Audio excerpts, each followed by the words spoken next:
കൊല്ലത്ത് 8ാം ക്ലാസ് വിദ്യാർത്ഥി ഷോക്കേറ്റ് മരിച്ച തേവലക്കര ബോയ്സ് സ്കൂളിന് ഫിറ്റ്നസ് സർട്ടിഫിക്കറ്റ് നൽകിയത് UDF ഭരിക്കുന്ന പഞ്ചായത്ത് ഭരണസമിതി എന്ന് തെളിയിക്കുന്ന രേഖകൾ കൈരളി ന്യൂസിന്. വിവരങ്ങളുമായി രാജ്കുമാർ ഉണ്ട്. രാജ്കുമാർ, എന്തൊക്കെയാണ് ഈ രേഖകളിൽ നിന്ന് വ്യക്തമാകുന്നത്? അതായത് ഈ 2025-26 അധ്യയന വർഷത്തേക്കുള്ള ഫിറ്റ്നസ്സാണ് ഈ UDF ഭരിക്കുന്ന പഞ്ചായത്ത്, അതായത് മൈനാഗപ്പള്ളി ഗ്രാമപഞ്ചായത്ത് നൽകിയിരിക്കുന്നത്. സാധാരണഗതിയിൽ ഒരു സ്കൂൾ തുറക്കുന്നതിന് മുമ്പ് മന്ത്രി ശിവൻകുട്ടി കഴിഞ്ഞ 2 ദിവസമായി ഉന്നയിക്കുന്ന കാര്യങ്ങളാണ് ഇതിൽ ആരാണ് ഇതിന് ഫിറ്റ്നസ് നൽകിയത്. 1. 2. ഈ സ്കൂളിൽ ഒരു സർക്കുലർ, സ്കൂളുകൾക്ക് ഒരു പൊതുവിദ്യാലയങ്ങൾക്ക് സർക്കുലർ നൽകിയിട്ടുണ്ട്. സർക്കുലർ പ്രകാരമുള്ള എല്ലാ കാര്യങ്ങളും ചെയ്തിട്ടുണ്ടോ? ഇത്തരം കാര്യങ്ങളൊക്കെയാണ് അദ്ദേഹം പലതവണയായി ഉന്നയിച്ചുകൊണ്ടിരിക്കുന്നത്.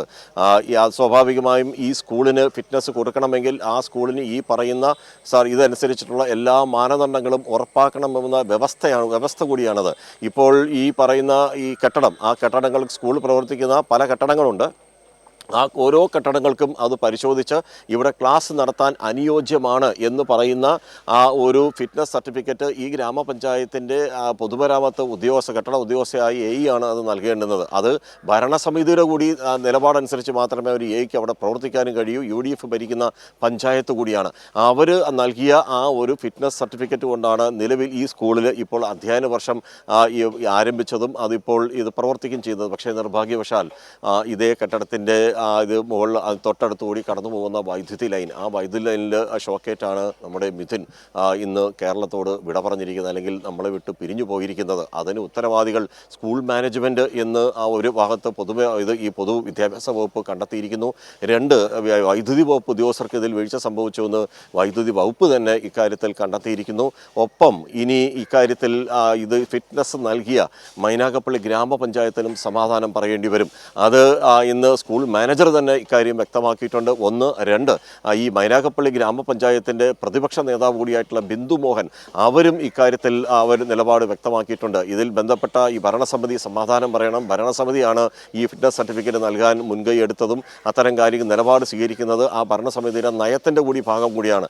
ഇവർ ഒരുപക്ഷെ ഇതിൽ ഇപ്പോൾ ഒരു വൈദ്യുതി ലൈൻ കടന്നു പോകുന്ന ഒരു കെട്ടിടം, ആ സ്കൂൾ കെട്ടിടത്തിന് സമീപത്ത് അപകട സാധ്യത ഉണ്ട് എന്ന് ആർക്കും കണ്ടാൽ മനസ്സിലാവുന്ന ഒരു കാര്യം. എങ്ങനെയാണ് പിന്നെ ഈ ഭരണസമിതി ഇതിന് അനുവദിച്ചു എന്നുള്ള ഒരു ചോദ്യമാണ് ബാക്കിയാവുന്നത്. ഇപ്പോൾ ഈ സ്കൂളിൻ്റെ മാനേജ്മെൻറ്റ് കമ്മിറ്റി അംഗം കൂടിയായിട്ടുള്ള ശ്രീ രഘു, നിങ്ങളുടെയൊക്കെ നിലപാടെന്തായിരുന്നു?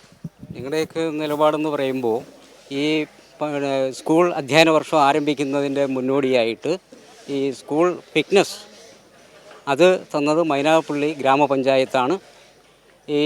ആ ഗ്രാമപഞ്ചായത്തിൻ്റെ വീഴ്ചയോടൊപ്പം തന്നെ സ്കൂൾ മാനിനും അതിൻ്റെ വീഴ്ച ഞങ്ങൾ സ്വയം ഏറ്റെടുക്കുന്നു. ഇത് ദൗർഭാഗ്യകരമായ ഒരു സംഭവമാണ്. ഉണ്ടാകാൻ പാടില്ലാത്തതും ഞങ്ങളാരും മനസ്സിൽ വിചാരിക്കാത്ത ഒരു സംഭവമാണ് നടന്നിട്ടുള്ളത്. ആ കുട്ടിയുടെ മരണത്തിൽ അഗാധമായ ദുഃഖവും വിഷമവും നാടിനോടൊപ്പം കുടുംബത്തോടൊപ്പം ഞങ്ങൾക്കുണ്ട്, ഞങ്ങളുടെ അധ്യാപകർക്കുണ്ട്, സ്കൂൾ മാനേജിംഗ് കമ്മിറ്റിക്കുമുണ്ട്. ഈ മൈനാഗപ്പള്ളി ഗ്രാമപഞ്ചായത്ത് പ്രസിഡന്റിനെ ഇന്ന് നമ്മൾ കണ്ടിരുന്നു. ഇന്ന് കൈരളി ന്യൂസിൻ്റെ തത്സമയമായി അദ്ദേഹം ബാലാവകാശ കമ്മീഷൻ വന്ന സമയത്ത് അദ്ദേഹവും ഉണ്ടായിരുന്നു. നമ്മൾ അദ്ദേഹത്തോട് ചോദിച്ചു, നിങ്ങളല്ലേ ഫിറ്റ്നസ് നൽകിയത്? ബാലാവകാശ കമ്മീഷൻ ചൂണ്ടിക്കാണിച്ചത് KSB പൊതുവിദ്യാഭ്യാസ വകുപ്പും KSBയും അതുപോലെ തന്നെ ഫിറ്റ്നസ് നൽകിയ ഈ പഞ്ചായത്തും അവർക്കും ഇതിലൊരു വീഴ്ച സംഭവിച്ചിട്ടുണ്ട് എന്ന് പരിശോധിക്കുമെന്ന് പറഞ്ഞിരുന്നു. അപ്പോൾ അത് ബാലാവകാശ കമ്മീഷൻ ചൂണ്ടിക്കാണിച്ച അദ്ദേഹം പറഞ്ഞത് ഈ പഞ്ചായത്തിലേക്ക് ഞങ്ങളെ, ഈ പഞ്ചായത്തുകാരായ ഞങ്ങളെ ഈ സ്കൂളിലേക്ക് അടുപ്പിക്കാറില്ല എന്നാണ് അവർ പറഞ്ഞത്. വാർഡ് മെമ്പർ കോൺഗ്രസ് അല്ലേ? കോൺഗ്രസ് ആണ്. ആ എല്ലാ തേവലക്കര ബോയ്സ് ആൻഡ് ഗേൾസിലെ ഏത് ഫംഗ്ഷൻ നടന്നാലും കോൺഗ്രസിൻ്റെ വാർഡ് മെമ്പറെയും അതുപോലെ തന്നെ ഗ്രാമപഞ്ചായത്ത് ഭരണാധികാരികളെയും ബോധ്യപ്പെടുത്തിയും അവരെ പങ്കെടുപ്പിച്ചുകൊണ്ടാണ് എല്ലാ കാര്യങ്ങളും ആ സ്കൂളിൽ നടന്നിട്ടുള്ളത്. ഇന്ന് അവിടെ രാഷ്ട്രീയമായ പല സംഭവങ്ങളും അവിടെ സമരങ്ങളും മറ്റും നടക്കുന്നുണ്ടല്ലോ. ഈ സമരങ്ങളെല്ലാം നടക്കുമ്പോൾ പ്രധാനമായും ഫിറ്റ്നസിനെ സംബന്ധിച്ചാണ്. ഇപ്പോൾ ഫിറ്റ്നസ്സുമായി ബന്ധപ്പെട്ട് നമുക്കറിയാം, കേരളത്തിലെ ഏത് വിദ്യാഭ്യാസ സ്ഥാപനവും സ്കൂൾ വർഷ ആരംഭത്തിന് മുമ്പ് ഫിറ്റ്നസ് ഇല്ലാതെ ഒരു സ്ഥാപനത്തിനും വിദ്യാഭ്യാസ വകുപ്പ് അനുമതി കൊടുക്കത്തില്ല. സ്വാഭാവികമായിട്ട് പിന്നെ മൈനാഗപ്പള്ളി ഗ്രാമപഞ്ചായത്തിൻ്റെ കീഴിൽ വരുന്ന സ്ഥാപനമാണ്. മൈനാഗപ്പള്ളി ഗ്രാമപഞ്ചായത്തിൻ്റെ ഫിറ്റ്നസ് സർട്ടിഫിക്കറ്റ് ഇല്ലാതെ കൊടുക്കില്ല. മൈനാഗപ്പള്ളി ഗ്രാമപഞ്ചായത്തിൻ്റെ ഫിറ്റ്നസ് സർട്ടിഫിക്കറ്റിൻ്റെ ഭാഗമായിട്ട് തന്നെയാണ് അതിൻ്റെ പ്രവർത്തനം ആരംഭിച്ചിട്ടുള്ളത്, അല്ലാതെ വരുന്നില്ല. ഇതിനെ ഇന്നിപ്പോൾ ഇവിടെ സമരത്തിന് വന്ന DCC പ്രസിഡന്റ് ഉല്ലാസ് കോവൂർ തുടങ്ങിയവരെല്ലാം വന്ന് മുതലക്കണ്ണീരൊഴുക്കുകയാണ്. അപ്പോൾ അവരൊക്കെ ഇവിടെ താമസിക്കുന്നവരും ഈ സ്കൂളിൽ ഇങ്ങനെ ഒരു സംഭവം, ഒരു അപകടം പതിയിരിക്കുന്നു എന്ന് അവർ മുൻകൂട്ടി കാണാൻ കഴിഞ്ഞില്ലേ അവർക്ക്? അല്ല, അവർ ഉന്നയിക്കപ്പെടുന്നത് CPMൻ്റെ നേതൃത്വത്തിലല്ല. ഇതിനകത്ത് ഈ അവിടുത്തെ ഭരണസമിതി എന്ന് പറയുമ്പം എല്ലാ വിഭാഗം ജനങ്ങളെ ഉൾപ്പെടുത്തിക്കൊണ്ടൊരു ജനകീയ കമ്മിറ്റിയാണ്. അതോടൊപ്പം തന്നെ ആ ജനകീയ കമ്മിറ്റിയാണ് അവിടെ പോസ്റ്റിങ്ങും ഒക്കെ നടത്തുന്നത്. ഈ പിന്നെ DCC പ്രസിഡൻ്റായിട്ടുള്ള രാജേന്ദ്ര പ്രസാദ് സാർ ഉൾപ്പെടെ ആ സ്കൂളിൽ പഠിക്കുകയും അവിടുത്തെ അധ്യാപകനായ ആളാണ്. പിന്നെ അദ്ദേഹത്തിന് കുറ്റമാണെന്ന് നമ്മൾ ആരോപിക്കുന്നില്ല. വൈദ്യുതി ലൈൻ അവിടെ ഉണ്ടായിരുന്നു. ഉണ്ട് അവിടെ. ഞാനൊക്കെ ഒരു 30 വർഷത്തിന് മുമ്പ് പഠിച്ചിരുന്നതാണ്.